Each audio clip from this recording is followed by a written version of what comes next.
welcome to my channel, viewers. So first off, I want to say, if you're clicking on this, obviously you're clicking on it for the RAV4 recall, but first off, again, I want to just mention that if you are new to my channel here and you do like outdoor photography, if you like vehicle maintenance tips, tricks, and recommendations, and you also like outdoor tourist attractions, and occasionally I do product recommendations and review, well, it definitely helps my little channel out.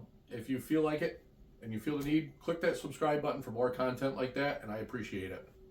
So without further ado, we're going to get right into it here, and I'm going to make it as quick as I can because I don't want to bore you, because I watch other YouTubers, and you know, it's just life.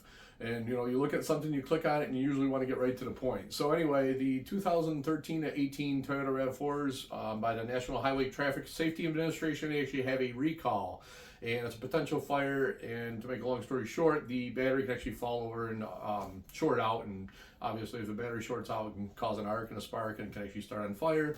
And it can actually happen quick under certain circumstances if the battery was actually to contact metal from the positive to the negative post, or the positive post was actually to hit any part of metal on the vehicle and ground out. It would actually start on fire very quick. So this is something obviously they're addressing, and it's been found a known problem. So many of these vehicles actually had a fire because of this problem.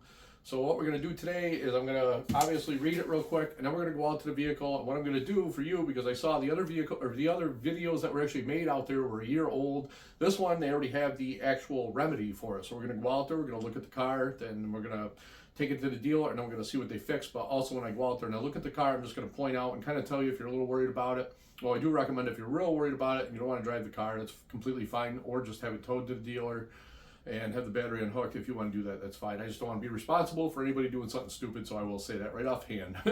Anyway, I've got the letter right here, as obviously you can kind of see in the picture of my video heading. But basically, any 2013 to 18 RAV4 vehicles with potential vehicle fire related to a 12-volt battery is the actual recall. And this is an important safety recall, and of course they're going to fix it for you for free. So what they're actually saying the condition is that some replacement 12-volt batteries of the size specified for the subject vehicles have smaller top dimensions than others. If a small top battery is used for replacement and the hold down clamp is not tightened correctly, the battery could move when the vehicle is driven with, if you're driving aggressively and you're taking forceful turns, and the battery can shift, basically is what they're saying. The movement could cause the positive battery terminal to contact the hold down clamp and short circuit, increasing the risk for a fire. And we're going to go out there and we're going to check mine. I'm going to show you what to look for real quick, and then we'll head off to the dealer, and we'll bring it up there, and we'll bring it back. We'll see what they replace. So what they say they're going to replace here, if we move on, is the what will Toyota do? Any authorized Toyota dealer will replace the battery hold down clamp, battery tray, and positive terminal cover with improved ones free of charge. So obviously that's what they're going to replace. I just want to see what they're going to do. My vehicle is a little rusty. I'm just curious to see what they're going to do. They may just check it and see the battery is actually held down and doesn't move. They may not do anything. So let's go out and check the vehicle out and go from there.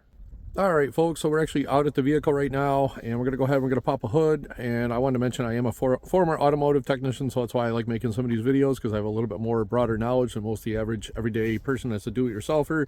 So I'm going to give you my opinion. I'm also going to tell you what to look for if it's in danger of something happening to your car before you even drive it there. And also I'm going to show you what to look for, what the actual problem is going to be existing, and then we're going to see obviously what Toyota does and if they fixed it, and then we're going to do a review on how they fixed it and my opinion on that. So let's check this out.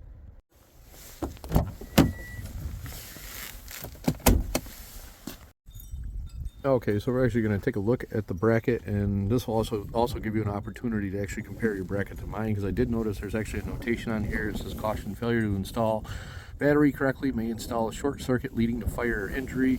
So obviously they're talking about the bracket here, and I will show you. I don't know if this is already updated or somebody replaced it in the past, but I will note also too the type of battery that's in here. Obviously, if it's not an OEM Toyota, this one's actually got a Ford battery, or if you have an aftermarket battery, it's going to play a role in things too. And that's probably one of the reasons why most likely it's some of the aftermarket batteries. So you want to just go ahead and grab a hold of your battery and just make sure it's firm in there. And if you are worried about it, if your battery's flopping around, obviously the positive terminal is here towards the engine, and what can happen is it can actually slide, and it's going to actually ground and arc out on the the actual bracket itself that holds it in there. So that's what you actually want to look for.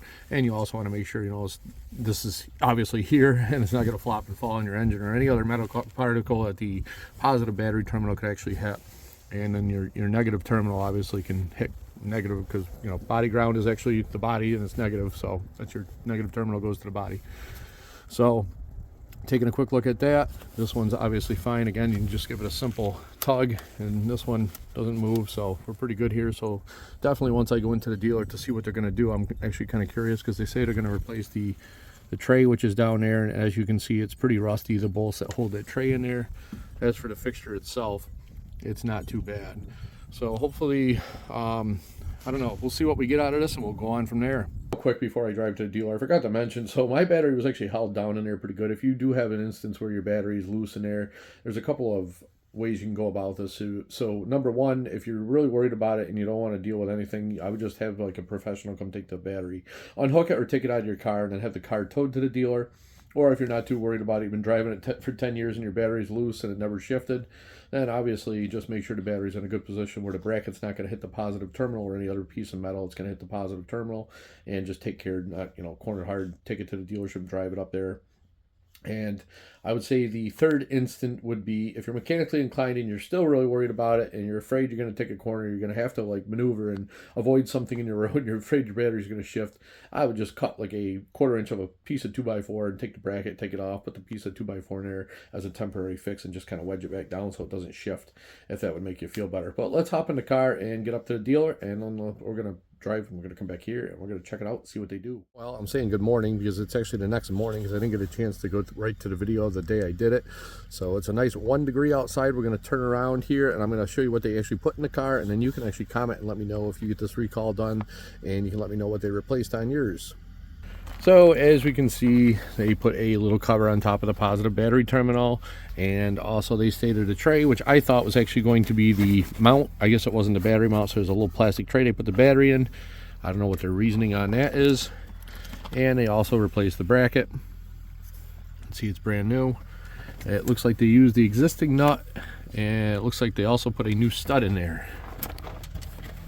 So I actually have an aftermarket camera here that has got a wire that goes down, or yeah, so I got a dash cam in here, so that's what that is. So it might be a little different than yours, but that is what they did. Looks like they didn't do anything more. They did actually wrap the positive terminal with some electrical tape, like a tougher PTF tape, so it looks like that's also part of the campaign. So yeah, comment, let me know, let me see what they replaced on yours, and that's the recall.